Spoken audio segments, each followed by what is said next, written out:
Go.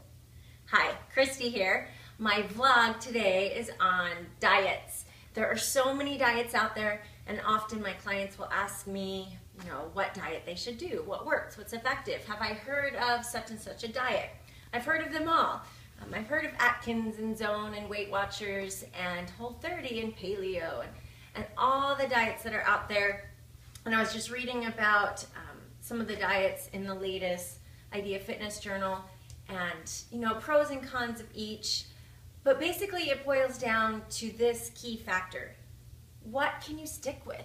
What is livable? Do diets work? Yes, of course diets work. A diet by definition is calorie restriction. So if you are restricting those calories, you should lose weight. A lot of diets are based on macronutrients, how much protein versus carbs, some are low fat. And so yeah, those can work, but what can you live with? What works for you? The problem with diets is that you can't stay on it forever. And so at some point you're gonna restrict your calories so much that that's the lowest you can go. You can't restrict anymore. So you're gonna keep trying to cut back calories even more, thinking that you're going to get the same result you did before, and it's not gonna work because your body, it's kind of hit its max. It can't go any lower until it starts to go into this mode of famine and fat storage and holding on to everything. So you can't start with your calorie decreases too low because then you have nowhere to go. So that's a huge problem for a lot of people, is hitting a plateau and then they're done.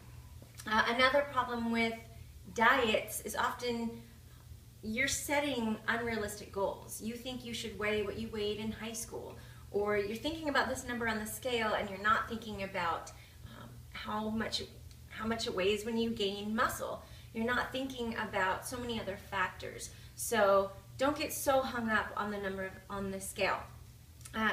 Diets are necessary if you need to lose weight. If you are overweight, if you're obese, you need to restrict those calories.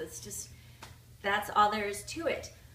But you shouldn't live like that. So pick a diet that works for you and that you can transition off of and get back to real life. So that's why these diets that totally cut carbs or cut fats or cut out whole food groups are not livable. You can't transition back. As soon as you introduce that food group back into your eating routine, all of a sudden you gain 10 pounds. That's not going to work.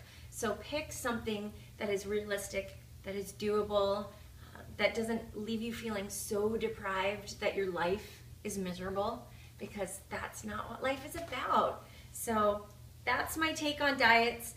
I have a lot more to talk to you about when it comes to the emotional side of eating and the guilt involved when you break your diet, cheat on your diet. So we'll talk about that next time. Thanks for joining me.